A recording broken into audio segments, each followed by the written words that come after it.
सन्तु सर्वेभ्यः निराम्याः सन्तु सर्वेभ्यः भद्राणि पश्यन्तु मा कश्चित् दुःखभाग् भवेत्। नटराज देवतेला वंदन करते। शिक्षणाचे खरे आराध्य दैवत सावित्रीबाई फुले व ज्यामुळे आज आपण या मोकळ्या श्वासाचा आनंद घेतोय छत्रपती शिवाजी महाराज डॉक्टर बाबासाहेब आंबेडकर या सर्वांच्या चरणी नतमस्तक होते व आज या कार्यक्रमाच्या 27व्या राज्यस्तरीय लोकस्पर्धेच्या उद्घाटन समारंभ प्रसंगी उपस्थित सन्माननीय श्री रविराज इळवे साहेब कल्याण आयुक्त महाराष्ट्र राज्य, सहाय्यक कामगार आयुक्त माननीय श्री रोहन रुमाले जी, आमचे जुने मित्र व अधीक्षक गुरुद्वारा सचखंड बोर्डाचे माननीय श्री गुरबचन सिंग शिलेदार साहेब, उपस्थित मंचावर कामगार कल्याणचे माजी सदस्य सन्माननीय धर्माधिकारी जी, सहाय्यक कल्याण आयुक्त श्री जगदाळे जी, उप कल्याण आयुक्त राठोड साहेब व कामगार कल्याण अधिकारी प्रसाद धस व आमचे परीक्षक सर्व मित्र श्री जावेद किरणजी व शिवकुमार चौरे। संस्कृती आणि संस्कृतीच्या वारशाबद्दल अनेक लोक बोलतात। खरं तर संस्कृती ही दीपमाळ तेजाची ज्ञान कला परंपरेची गाथ साजरी ही वाढवायची परंपरा की जी काही आज महाराष्ट्र असेल किंवा अखंड विश्व आणि भारतामधल्या ज्या लोकपरंपरा असतील हे फक्त मनोरंजनात्मक किंवा नृत्यातून आनंद मिळतो म्हणून साजरा करायची नाही। आज भारतामध्ये आदिवासी परंपरा असेल, भूलौकिक असलेल्या कुठल्या प्रादेशिक नृत्य असतील, कुठल्या जाती प्रजातीच्या समाजाचे विविध शैलीचे नृत्य असतील, या सर्व लोककलेचा समावेश आपल्या भारतामध्ये लोककला, लोकनृत्य आणि लोकसंस्कृतीमध्ये होत असतं।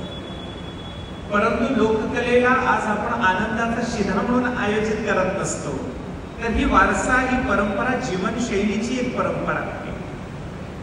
खरं तर तुम्ही पाहत असाल तर कोळी नृत्य हे फक्त आनंद आणि हृदयावर किंवा आनंदीचा ठेका देणारा हा नसेल, तर त्यांची परंपरा, त्यांची पूजेची परंपरा, वर्षभर आपण केलेलं काम त्याबद्दलची परंपरा जपण्याचे उदाहरण आहे।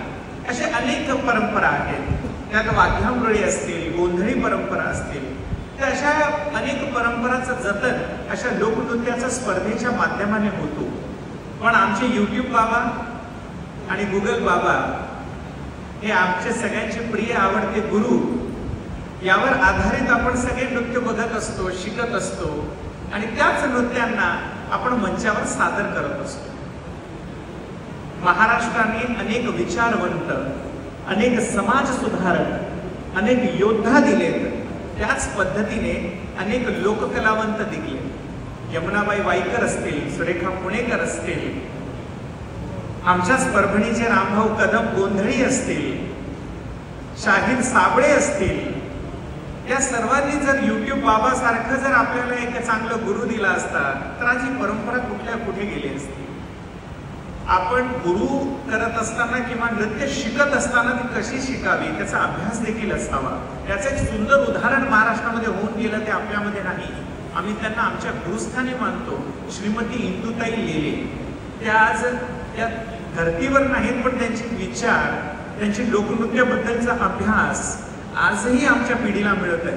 पण आमच्या पिढीला विचारले हे कोण आहे, आम्हाला काय माहिती, आम्हाला आमचं डान्स शिकवलं बरं, आमच्या म्हणले असं नाचा तसं नाचलं। पण आज अनेक भाषणामध्ये जसं 2 भाषणं झाले त्यात असं होतं की हे इतिहास जमा होत आहे।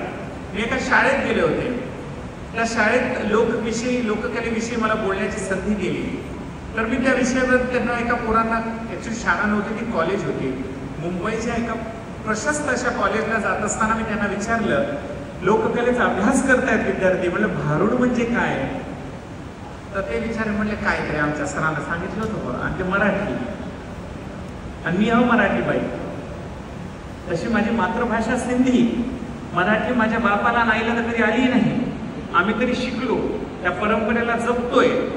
पण अशा पिढीला जर भारुड विषयी माहिती नसेल, आज मी आमच्या नांदेडच्या शनी मंदिरात जर गेला तर वासुदेव बिचारा रस्त्यावरती एक आसन टाकून मस्त भिकाऱ्याचं काम करतोय. एकेकाळी हा वासुदेव लोकपरंपरेचा मोठा उदाहरण होता किंवा एक वारसा होता, जे लोकांमध्ये फक्त भक्ती जागृत करत नव्हता तर लोकांमध्ये चांगला संदेश देत होता. जात्यावरच्या ओव्या आमच्या जिमचं काम बायांसाठी करत होत्या. त्या कमरडं दुखतंय, पाय दुखतंय, हात दुखते म्हणून जिमला जाते, वजन वाढतंय म्हणून सारखं धावते, जेवण कमी करते, पण ह्याच परंपरेच्या माध्यमाने आरोग्य देखील टिकवलेलं आहे, तेवढंच खरं. पण ही आळंदपण आपल्याला आहे. जात्यावरच्या ओव्या म्हणण्यामागचं सायन्स बघा ना. जेव्हा जात दळत असतात बघा, कमरेचं व्यायाम, हाताचं व्यायाम कसं होत गेलं, स्वतः झाडू मारत गेलं तर किती व्यायाम होतो. पण आजकाल ही परंपराच सोडली, कारण आम्ही आधुनिकतेकडे जसं जसं वळतोय तसं तसं आपल्या परंपरेला विसरतोय. परंपरा म्हणजे संस्कृतीला घेऊन जुन्या पिढीचे विचार नाहीत, तर तुमच्या शरीराच्या हालचालीसोबत नवीन विचारांना उजागर देणारं काम ही आपली लोकसंस्कृती करत असते. आणि नृत्याला तर लोकांनी फक्त नाचायचं माध्यम मांडलंय. नृत्य म्हणजे खरं तर आत्मा आणि शरीराचं मिलन म्हणते मी तर. कारण एखाद्या रस्त्यावरच्या मस्तानाला बघा नाचत असताना, तुम्ही एक परंपरा असेल मुस्लिम समाजाची, ती आई बघितली असेल, ते सुफी लोक असे हात वर करत निस्ते फिरत राहतात, गरा गरा गरा गरा चकडा का विचार पडतं. पण खरं तर ते आत्मीय संतुलन आपल्या देवाशी कसे जोडतात त्याचं उदाहरण म्हणजे सुफिझमचं नृत्य आहे. पण हे आपण विसरत चाललो. हीच परंपरा आपल्याला पुढच्या पिढीपर्यंत नेणं गरजेचं आहे. फक्त लोकनृत्यात जतन करत असताना नाचायचं नाही, तर ते कशामुळे आला, कुठून आला, त्याचे विचार काय आहेत, त्याचं सायंटिफिक. ही पिढी फार डेंजर आहे बाबा या काळची. काही म्हणलं की एकदम मोबाईल घेते, टाका टाका टाका टाका टाका, त्यावर 10 गोष्टी त्याच्या शोधून काढते. तुम्ही चुकलात ही सांगणारी पिढी आहे. तर या पिढीला जसं चुकलं सांगायची पिढी आहे, तर काय होतं कसं होतं याचा फायदा काय असते ही पॉझिटिव्हिटी सुद्धा सांगणारी आपली पिढी यायला पाहिजे. म्हणून लोकनृत्य पुढे जाईल आणि लोक परंपरेचा खरा वारसा येणाऱ्या पिढीपर्यंत पोहोचेल. एवढाच संदेश या स्पर्धेच्या माध्यमातून देते. आज अनेक लोक इथं उपस्थित झालेले आहेत. आज कोणीतरी स्पर्धा आहे 19 गटामध्ये असं साहेब म्हणले, कोणी जिंकेल कोणी हारेल. सगळ्यांना वाटतं ना की मी जिंकावं, मला जिंकावं. ते एक मी तर स्पर्धेला परीक्षेत जाणंच भीती वाटते मला. मी खूप परीक्षा जवळपास 700-800 परीक्षांना स्पर्धांना परीक्षक म्हणून काम केलं. पण काय होतं, कोणाला हार स्वीकारायची इच्छा नाही. आता बघा ना, त्याचं उदाहरणच मी देते. काळा लेकरू असतो आपला, एकदम डांबरासारखा रंग त्याचा, तरी आई त्याच्या कानामागं टिळा लावते आणि म्हणते लेकराला नजर लागू नये, आई त्याला ठेवलं तर नजर लागणार नाही. म्हणून म्हणण्याचं तात्पर्य काय आहे की आपण कुठंतरी कमी आहोत ही जाण आपल्यामध्ये असली तरच स्पर्धेमध्ये प्रथम किंवा द्वितीय किंवा तृतीय येण्याचं मानस तुम्हाला मिळेल. कारण आपण कमी आहोत तर प्रयत्न करतो काहीतरी करायचं. आपणच जिंकलेले आहोत हे जर ठरून आला असाल तर कधी पुढे यशची पायरी चढण्यात अवघड होतो. म्हणून नेहमी शिकण्याची तयारी ठेवा. आणि असं म्हणतात की कभी हार कभी जीत यही तो जिंदगी का रंग है. कभी हार कभी जीत यही तो जिंदगी का रंग है. जो गिर कर उठ जाए वही हमेशा एक असली जंग है.